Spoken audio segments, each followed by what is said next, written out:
Рада приветствовать всех любителей вязания. Сегодня хочу показать вам вот такой замечательный ажурный узор, который идеально подойдет для летних вещей. Хорошо будут смотреться футболочки, маечки, топики, сарафаны. Узор отлично сочетается с лицевой гладью и с ажурными дорожками.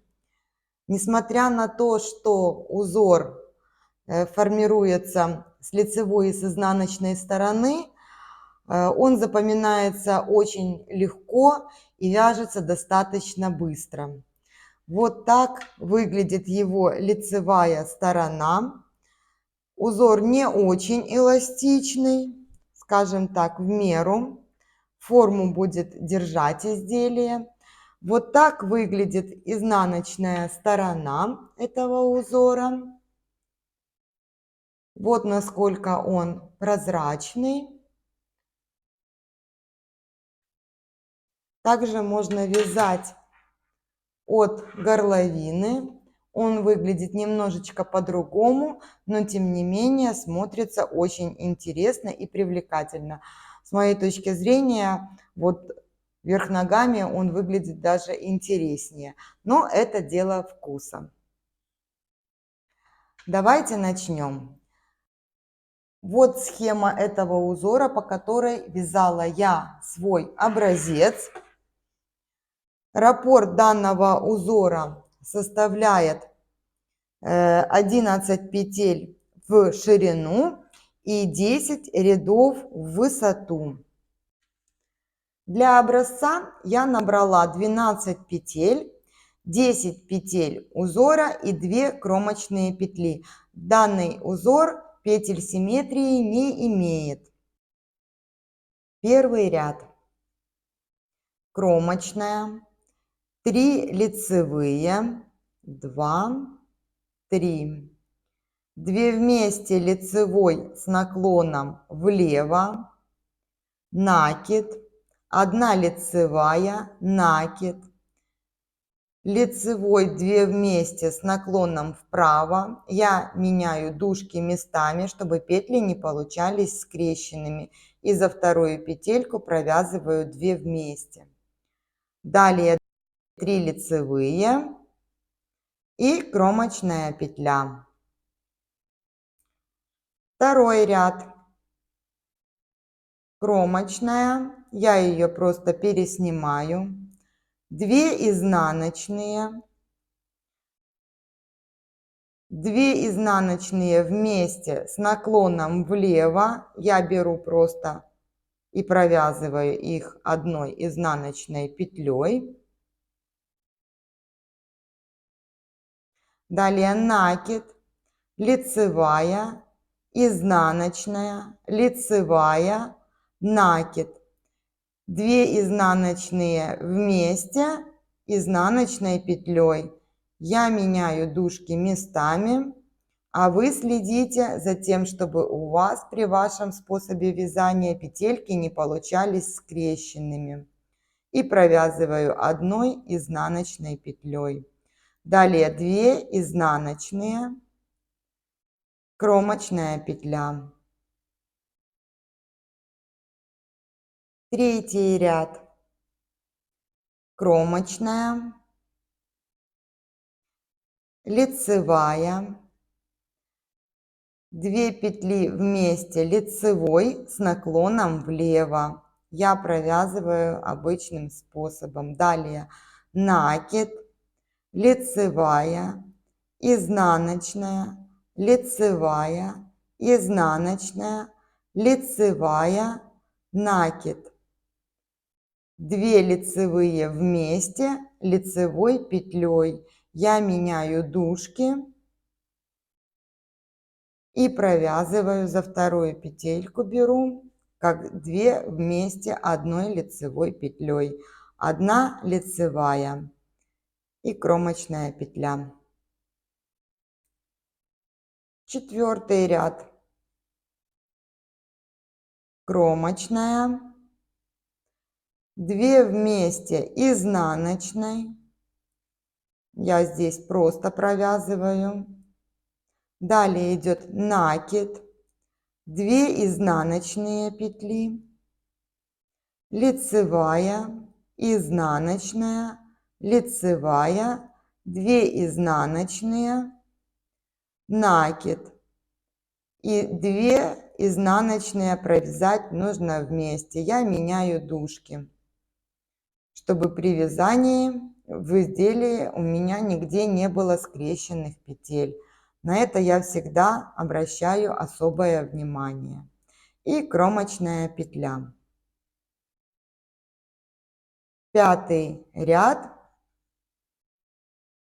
идет кромочная, 1 изнаночная петля, 3 лицевых, 1, 2, 3, изнаночная, лицевая, изнаночная, 3 лицевых петли, изнаночная петля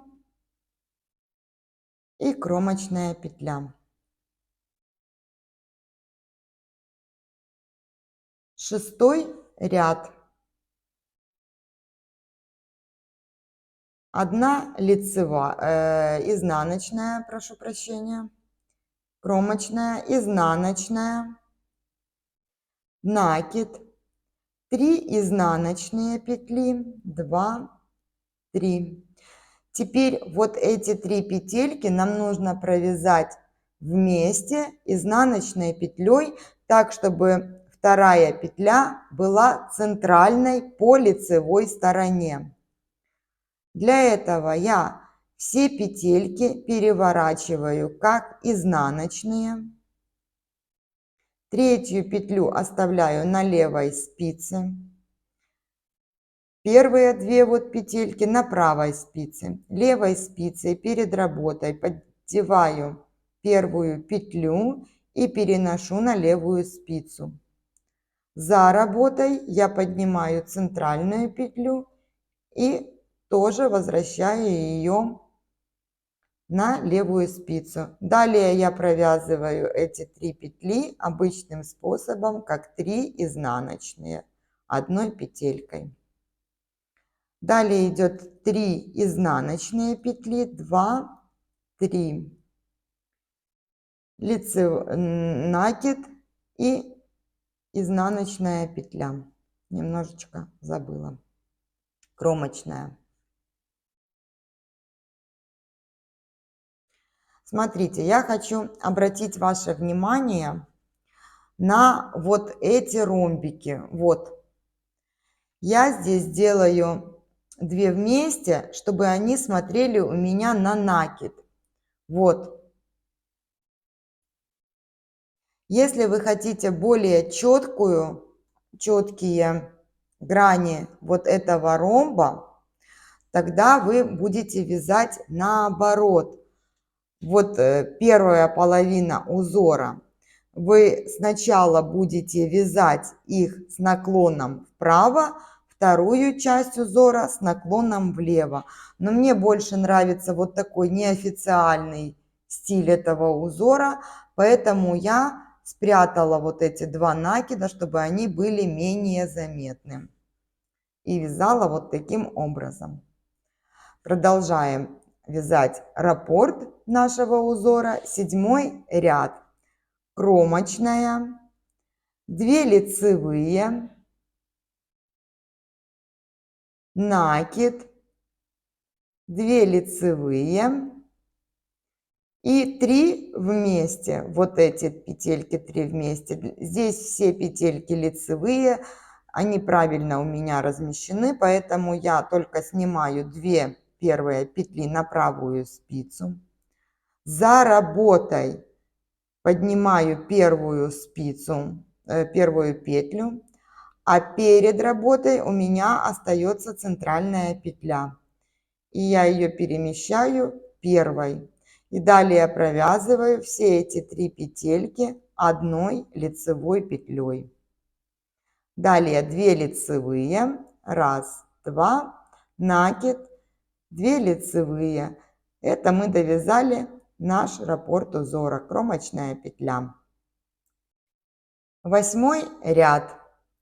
3 изнаночные, 1, 2, 3, накид, 1 изнаночная, 3 вместе изнаночной. В данном ряду все петельки расположены у меня правильно, поэтому я просто их перемещаю в нужной мне порядке. Перед работой поднимаю первую спицу, петлю. То есть вот эта центральная петелька, которая должна у меня быть, вторая центральная, она всегда у меня с той стороны, где лицевая сторона узора. Когда мы вяжем изнаночную сторону, она за работой находится. Далее я ее возвращаю и провязываю все 3 петельки одной изнаночной петлей. Изнаночная, накид и 3 изнаночные петли. 2, 3, кромочная петля.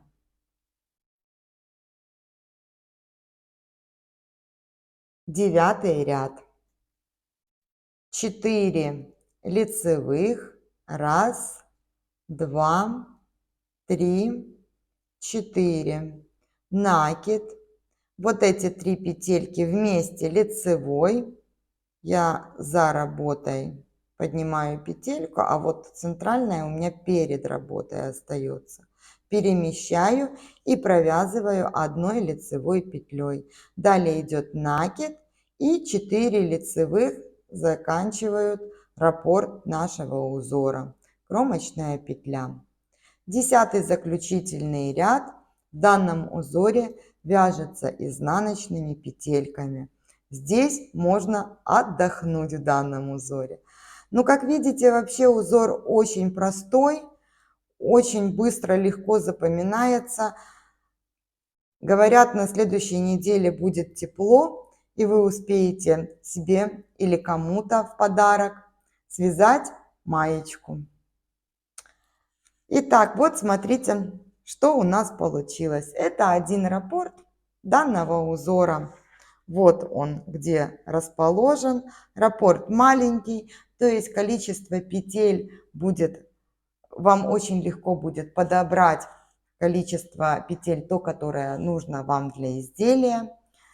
Ну, вообще, мне лично этот узор очень-очень понравился, тем более здесь ромбы, которые сейчас в тренде.